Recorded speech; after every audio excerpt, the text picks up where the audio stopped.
అందరికీ నమస్కారం, శుభోదయం. Welcome to money master. ఇవాళ 17th జూన్ వెన్స్డే. ఇంటర్నేషనల్ మార్కెట్స్లో పర్ఫార్మెన్స్, మన మార్కెట్స్ ఇంపాక్ట్స్ అని మనం మాట్లాడుకుందాం. ఏషియన్ మార్కెట్స్లో ట్రెండ్ అయితే కొద్దిగా పాజిటివ్ టు మిక్స్డ్ బయాస్ అయితే ఉంది. నికే ఆల్మోస్ట్ ఒక 0.5% ప్లస్, హాంకాంగ్ ఫ్లాట్గా, షాంఘై కూడా flat to positive negative bias almost అటు ఇటుగా ట్రేడ్ అవుతున్నాయి. పెద్దగా మొమెంటం లేదు మనకు చైనీస్ మార్కెట్స్ పరంగా మనం చూసినట్టయితే. అమెరికన్ మార్కెట్స్లో నాస్డాక్ నిన్న కొద్దిగా బలహీనంగా 1.15%, S&P 500 0.5% మీద నష్టపోగా, డౌ జోన్స్ ఒక 0.5% పైగా లాభాలతో అయితే ముగిసింది. ఆయిల్ $80 బిలో బ్యారల్ ట్రేడ్ అవుతుంది క్రమంగా. సో ఇది మనలాంటి ఎకానమీస్కి ఒక చాలా పాజిటివ్ అంశం అయితే అవుతుంది. $80 below Brent crude as of now. And gold పరంగా గోల్డ్ ఇక్కడ ఒక స్థిరత్వం తెచ్చుకుంది. $70 దగ్గర సిల్వర్, అలాగే $4,360 దగ్గర గోల్డ్ అయితే ట్రేడ్ అవుతుంది. లోయర్ లెవెల్స్ నుంచి నిన్న చెప్పుకున్నట్టు దాదాపు $250 దాకా జంప్ అయితే మనకు గోల్డ్లో ఉంది. కొద్దిగా రూపీ కొద్దిగా రికవర్ అవడం వల్ల కొద్ది గొప్ప గోల్డ్ ప్రైజెస్ మన దగ్గర ఇక్కడ అంత భారీగా పెరగకపోవడానికి ఒక రీజన్ కూడా ఉంటుంది. Japan May exports grow at fastest pace in over 3 years, beating estimates as chip demand soars. Dow climbs 52,000 level, అలాగే బ్రెంట్ బిలో $80. అండ్ చైనా నుంచి ఒక నెగిటివ్ న్యూస్ ఉంది. ఏంటి అంటే China's May retail sales fall for first time in over 3 years. గత 3 సంవత్సరాల్లో లేని విధంగా retail sales first time hit తీసుకుంది. Investment slumps, industrial output up. So ఇది చైనా నుంచి న్యూస్. అలాగే జపాన్లో మే ఎక్స్పోర్ట్స్ అనేది గత 3 సంవత్సరాల్లో ఫాస్టెస్ట్గా పెరిగింది అన్నది కూడా ఒక update. As of now Asian markets నుంచి ట్రెండ్ అయితే మనకు మిక్స్డ్ అండ్ పాజిటివ్గా ఉంది.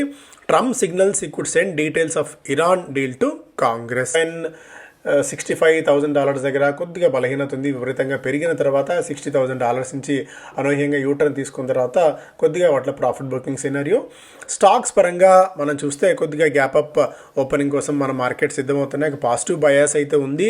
ఎందుకంటే క్రూడ్ పడుతూ ఉండడం అనేది ఒక మేజర్ అప్డేట్గా ఇక్కడ, అంటే ఇంటర్నేషనల్ మార్కెట్స్ నుంచి మనకు సంకేతాలు ఎలా ఉన్నా కూడా క్రూడ్ ఎఫెక్ట్ అనేది మనకు బాగా పాజిటివ్గా కలిసి వస్తుంది.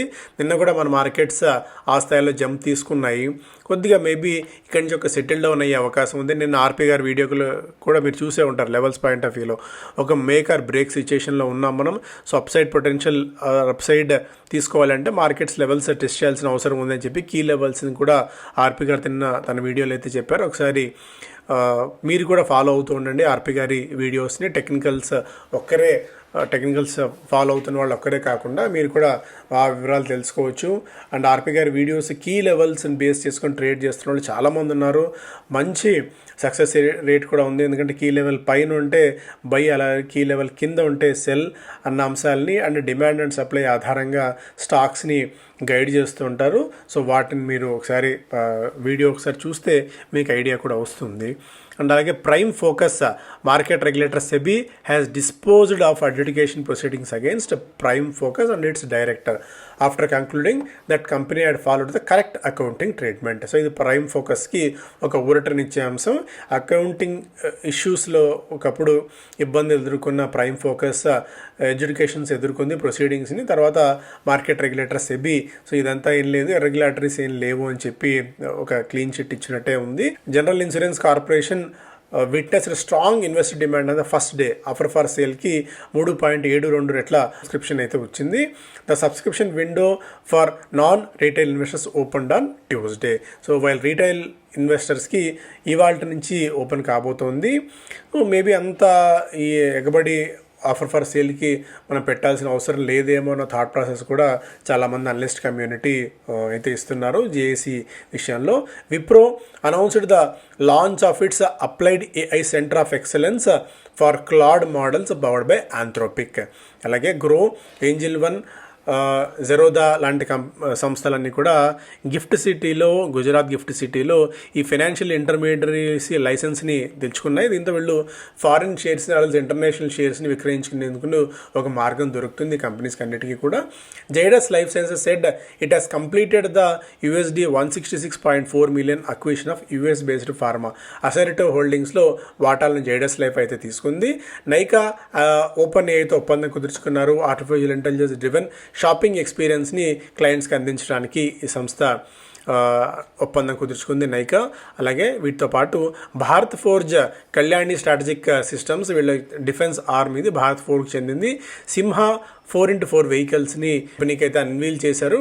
ప్రభుత్వానికి మేబీ ఇచ్చే అవకాశం అయితే ఉంటుంది. ఇవి లైట్ ఆర్మర్డ్ మల్టీపర్పస్ వెహికల్స్ ఇవన్నీ కూడా. కజారియా సిరామిక్స్ 21.5 లక్షల షేర్లని బైబ్యాక్ చేయబోతోంది. 1380 రూపాయలు చెప్పిన షేర్ టెండర్ ఆఫర్ రూట్ ద్వారా. సోనా బిఎల్డబ్ల్యూ 626 మిలియన్ రూపీస్ని manufacturing of components and robotics industry కోసం క్యాపెక్స్ అంటే విస్తరణ కోసం నిధులు ఖర్చు చేయబోతోంది. కిమ్స్ క్వాలిఫైడ్ ఇన్స్టిట్యూషనల్ ప్లేస్మెంట్ ద్వారా నిధులు సమీకరించబోతున్న సంగతి మనకు తెలుసు. 771 రూపాయల చొప్పున వాళ్ళు ఇష్యూ అయితే లాంచ్ చేశారు. ఈ స్టాక్స్ పరంగా ఎకనామిక్ టైమ్స్ ఫస్ట్ పేజ్లో India may take leave from China book for oil pool. So oil పూల్లో మనం ఎక్కడ ఎంత వెనకబడి ఉన్నామనేది ఈ డేటా బట్టి చూస్తే అర్థమవుతుంది. Estimated strategic crude oil inventories as of now December 25 నాటికి దాదాపు 1400 మిలియన్ బ్యారల్స్ ఆఫ్ చమురు చైనా దగ్గర ఉంటే మన దగ్గర 21 మిలియన్ బ్యారల్స్ ఉన్నాయి. సో అందుకే చైనాతో పోల్చుకోవడము, చైనాతో ఇన్ఫ్రాస్ట్రక్చర్తో పోటీ పడాలనుకోవడము, చైనాతో మనం ఎక్కడ ఉన్నామన్న థాట్ ప్రాసెస్ని చైనా వెళ్ళొచ్చిన వాళ్ళకి తెలుస్తుంది. సో చైనా ఎక్కడ ఏ స్థాయిలో అడ్వాన్స్డ్ స్టేజ్లో ఉంది, మనం ఎక్కడ ఉన్నాము అని చెప్పి. So local refiners could be ask to build and maintain larger crude inventory. So మొన్న లాంటి షాక్స్ ఏదైనా తగిలినప్పుడు ఒకసారి అల్లల్లాడిపోకుండా అట్లీస్ట్ కొద్ది గొప్ప బఫర్ పెట్టుకునే విధంగా లోకల్ అంటే దేశీయ రిఫైనర్స్కి పెంచుకోవాలి. స్ట్రాటజిక్ ఆయిల్ రిజర్వ్స్ ఏవైతే ఎస్ఓఆర్ ఉంటాయో ఆ స్ట్రాటజిక్ ఆయిల్ పెట్రోలియం రిజర్వ్స్ని పెంచుకోవడానికి ప్రభుత్వం ప్రయత్నాలు చేస్తుంది. కొద్దిగా కాస్ట్ ఇన్వాల్వ్ అయి ఉంటుంది. ఆ కాస్ట్ని కనుక పెట్టుకున్నట్టయితే మనం అట్లీస్ట్ ఇలాంటి సిచ్యువేషన్స్ వచ్చినప్పుడు ఈజీగా బయటపడేందుకు అవకాశం అట్లీస్ట్ మన దగ్గర బఫర్ అన్న ఉంటుంది. Modi Trump swap notes ahead of meeting on G7 side lines. Government so ఇద్దరు కలుస్తున్నారు. ఈ ఫ్రీ ట్రేడ్ అగ్రిమెంట్కి సంబంధించి ఏదో ఒక డెసిషన్ త్వరలో ఇద్దరు అగ్రిమెంట్ సైన్ చేస్తే అట్లీస్ట్ ఒక మేజర్ న్యూస్ మనకు కొన్ని సెక్టార్స్కి బెనిఫిట్ అయ్యే ఛాన్సెస్ కూడా ఉన్నాయి. కొన్ని నెలల నుంచి నానబెడుతూ ఉన్న అంశం ఇది. Government fund raising drive hits high gear. ప్రభుత్వం ఫండ్ రైజింగ్ చేస్తుంది, అసెట్స్ని విక్రయించుకుంటూ సొమ్ము చేసుకునే ప్రయత్నం అయితే చేస్తోంది.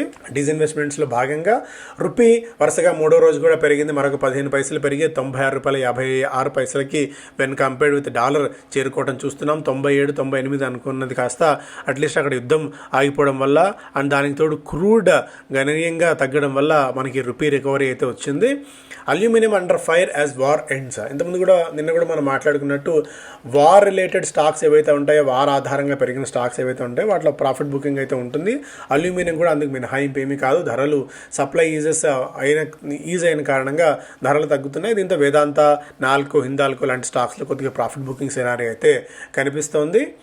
ఓలా ఎలక్ట్రిక్ సెబీ దగ్గర ఒక అప్లికేషన్ని లాంచ్ చేసుకున్నారు, ఫైల్ చేశారు. గతంలో ఏదైతే ఫాల్స్ ఇన్ఫోను డిసెమినేట్ చేశారు, ఫాల్స్ ఇన్ఫోని చెప్పారు అని చెప్పి అలిగేషన్స్ ఎదుర్కొంటుంది. అమికబుల్గా ఈ సెబీ దగ్గర, రెగ్యులేటర్ దగ్గర ఇష్యూని పరిష్కరించుకోవాలని చెప్పి ఓలా ప్రయత్నాలు చేస్తున్న ఒక వార్త.